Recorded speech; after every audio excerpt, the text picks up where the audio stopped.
What's up? See, the excitement in my voice right now is understanding that we have just, 12 days to the end of the challenge. How has it been for you? It's been a stretch. It's been something. How should I even explain it? It's been a stretch, and I'm not going to lie to you. So I commend your consistency. I commend the way you've been showing up for you. I salute you, and I salute myself. Do you think it's easy doing this, recording every day, giving, sharing? Gosh. Thank you so much for always listening. I'm really grateful. God bless you. All right, so in today, we have been looking at the power of our words, and in today, we want to look at the power when it comes to asking. We want to look at it with respect to potential, right? And I love today so much. I love what today is teaching. I love what today stands for.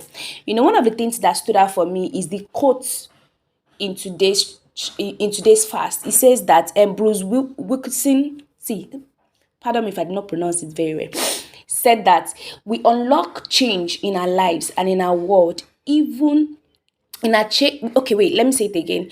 It said that we unlock change in our life and in our world when we choose, note that, when we choose to do God's will in God's way. It all begins with asking. You can't say you want to do something the way I want it without asking me how I want it. That does not make sense, right? You need to ask me. So that is why I love today. It says the best time to ask question is to ask when you are open to receive answer. Exactly, because you never know what the answer is going to be, and you don't want to make sure that when you ask and you get an answer, you don't take an action. That is not good. So whenever you ask and you get an answer, the best thing that you need to do at that time is to take action. Another thing he said is God has given you the right to approach him with bold confidence and persistence, believing that he is good and he knows how to give gifts. There's a particular place in the Bible that said this, that God is good and he's the giver of gifts. It's so amazing. See, if God gives you a gift, there's no shakara, there's no amount of shakara you want to do or bully. Anybody wants to bully you to take it away from you. Once it is yours, it is yours. Chikina. It says, God is more than ready to give beyond what you can ask or think. But first, you must ask.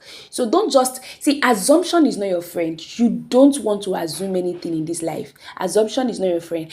I am by the grace of God teaching myself how not to always assume. I'm not always assuming. I'm always asking, what can I do? I always like to ask questions so that assumption is not your friend. Sincerely, you can be assuming, and at the end of the day, it will be dangerous.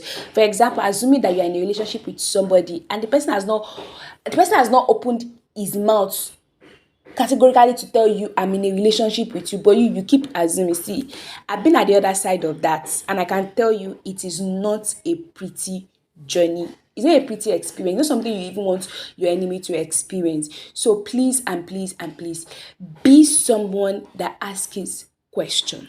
Do you get? And then I love what he said in this passage. He said, think big thoughts. Hey, when he said think big thoughts, guy, the first thing I did was I said, my big thought right now is to sell 1,000 copies of my current published book. The year I did a lot. Yes. The book said think big thoughts, right? Yeah. It said God can fund it. Think big, God can fund it. So that is my current big thought, that I'm going to sell. In the window of 1 year, I'm going to sell more than 1,000 copies of the year I did a lot, to not just Nigerians, but to Africans and to people all across the world. That is my current big thought. And let me also say this. If you are listening to this and you've not purchased my book, why are you doing that to me? You need to purchase. It's just a token of 1,000 naira. That 1,000 naira is not even enough to buy shawarma. Just get it, get it. All right, so I'm going to drop a link in the comment section actually, so that you can, order for a copy.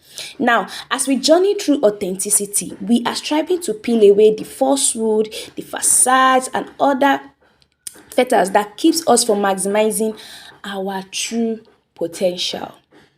One of the beautiful things that I have found about living authentically is it gives me this peace of mind. I don't know how to explain it to you. It just gives me this peace of mind. Everything I do, I'm so at peace with the things I do. I'm so at peace with my journey. I'm so at peace with who I am becoming. I am so I'm at peace. I'm content. It makes me embrace contentment in a different light entirely. I don't know about you, but for me, I am loving what I am seeing. I am loving who I'm becoming.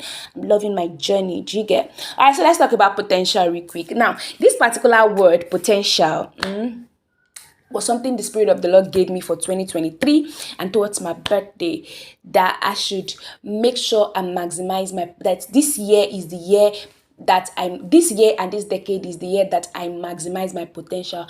And it also tells me that God is willing to bless me whenever I maximize my potential. And I've really been seeing that in a lot of things. I write, I teach, I coach. In all of these various things that I do, God has been really, really been great. He has really been surprising me. And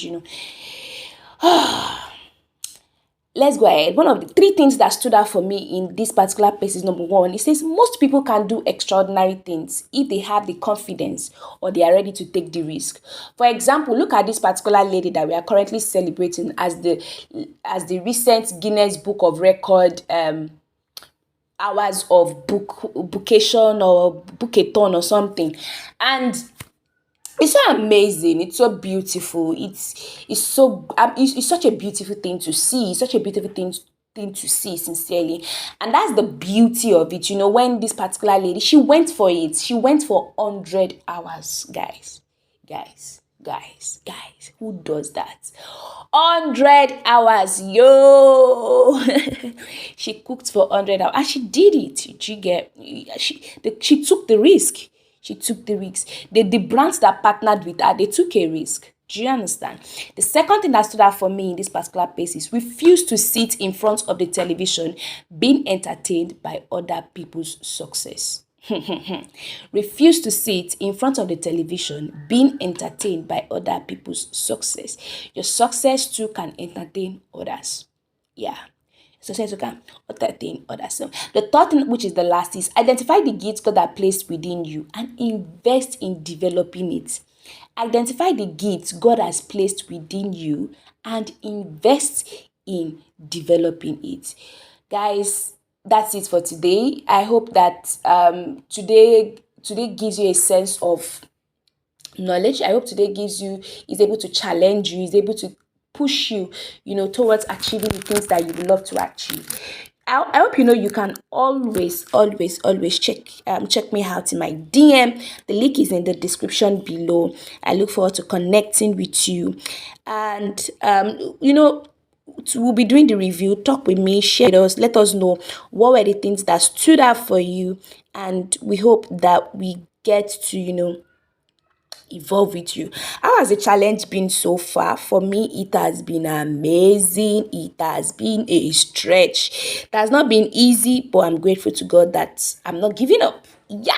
Okay, till I come your way next time. My name is the Global Toluwakemi. God bless you. Thank you for listening, and ciao. Take care of yourself.